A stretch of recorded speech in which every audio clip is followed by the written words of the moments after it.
is going to unfold right now as we're seeing it, and we don't have the resources we should have, and those were political decisions that happened years ago. We did lose a beloved American over the break. President Jimmy Carter passed away at 100 years old. What's happening is people take their keys with them as if they're in a parking lot. This is not a parking lot. Yeah. We really need people to move their cars. So if you leave your car in Palisades Drive, leave the key in there so a guy like me can move your car. Fortunately, our local news teams are on the ground monitoring this situation. And this, I have to say, this is the reason why LA, say what you like about LA, it is the most fun place to live anywhere on earth. You get them up there so that these fire trucks can get up there. It's really, really important. Thank you for talking to us live, sir. What's your name? My name is Steve Gutenberg. Trump says he'd fix California's fires with a fancy water system. Spoiler alert, it involves his own branded bottled water and a really long garden hose. But wait, there's more. Musk swoops in with actual help while Kimmel's busy turning Trump into comedic barbecue. We don't attract that type. The LA Marathon is more difficult than marathons in other cities because we don't actually close the streets here. Since the traffic is stopped anyway, we just run on top of the cars. First responders' salaries and all necessary measures to protect life and property.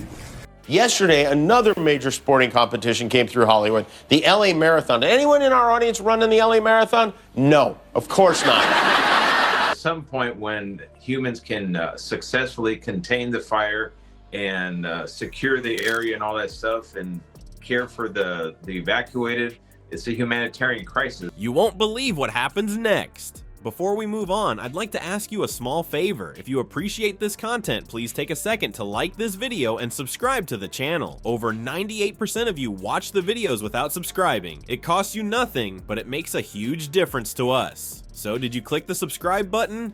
Great. Thank you so much. Now, back to the video. Just picture this.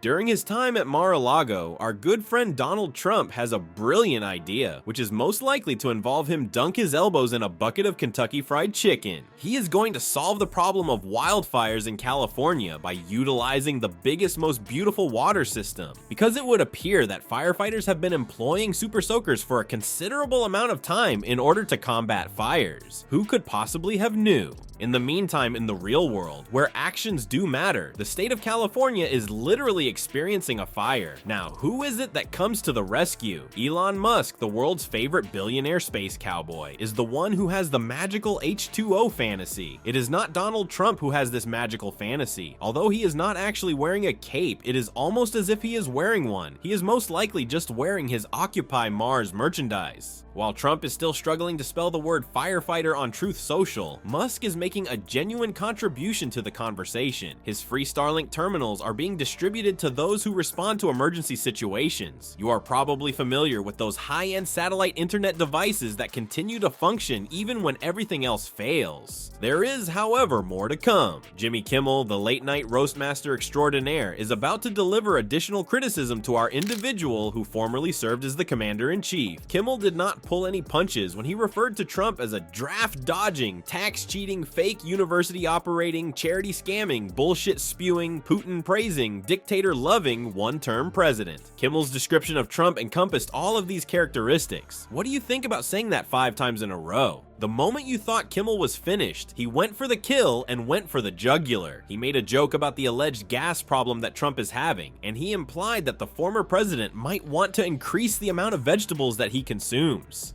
Given all of those hamburgers, I can only assume that his digestive system is not benefiting from them. Nevertheless, let's go back to the story of the two people who solved the problem. On one side, Trump is continuing to boast that if he were to regain power, he would make everything better. He is on the side of the opposition. Musk, on the other hand, is the one who is actually acting to assist those who are in need. It's like comparing a real fire department to a child pretending to be a firefighter with a garden hose. Comparing the two is like comparing two different things.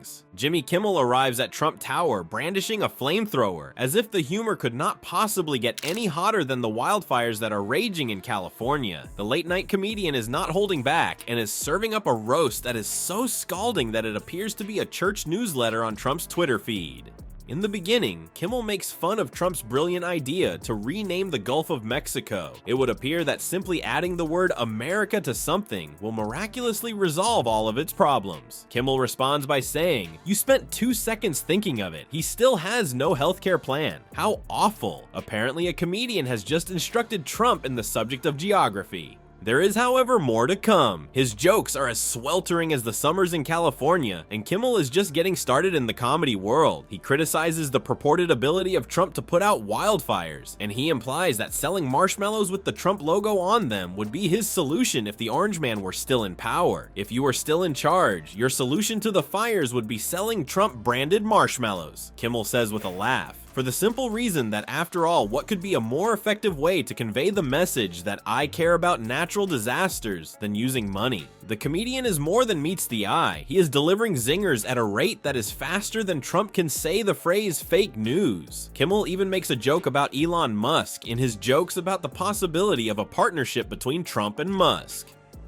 Let's not pretend Linda McMahon and Diane Hendrick are supporting you out of patriotism. They're probably just waiting for you to build a space casino with Elon. Kimmel says in response, "A casino up in the stars. I am referring to this as reaching for the stars in my previous sentence." As if it were the last bucket of KFC in Mar-a-Lago, the audience is consuming Kimmel's comedic assault with their full attention. Their laughter is more intense than Trump's at his own jokes, which is a testament to the quality of Kimmel's content and speaks volumes about the value of his work. When Donald Trump is still trying to figure out how to open a can of beans, it is like watching a master chef prepare a gourmet meal. On the other hand, Kimmel is not yet finished. By comparing Trump's ability to solve problems to that of a wrecking ball doing interior design, he criticizes Trump's ability to solve problems. "You're a problem solver the same way a wrecking ball is an interior designer," Kimmel says in his interview. "It's a mental image that is both terrifyingly accurate and totally hilarious." The comedian even makes it a point to criticize Trump's ability to put out fires. Kimmel makes a joke about how Trump would probably just suggest building a golf course in the area where the fires are, despite the fact that Musk is sending Starlink terminals to assist with the fires. "If I were in charge, those fires wouldn't even exist. I'd build the biggest, most beautiful water system to stop them," Kimmel declares, expressing his inner Trump. "I would build the water system that is the most aesthetically pleasing, mainly due to the fact that it is possible to install a large sprinkler system rather than hiring firefighters, as you might say." In light of everything that has transpired, what exactly have we learned? Although some people are able to solve problems by simply blowing hot air, there are times when a rocket scientist is required. Who guessed? There were some people who were actually making changes to the situation, while others were tweeting incoherent things. There is a significant difference between a campfire and a wildfire. The former is entirely for show, while the latter is extremely hot.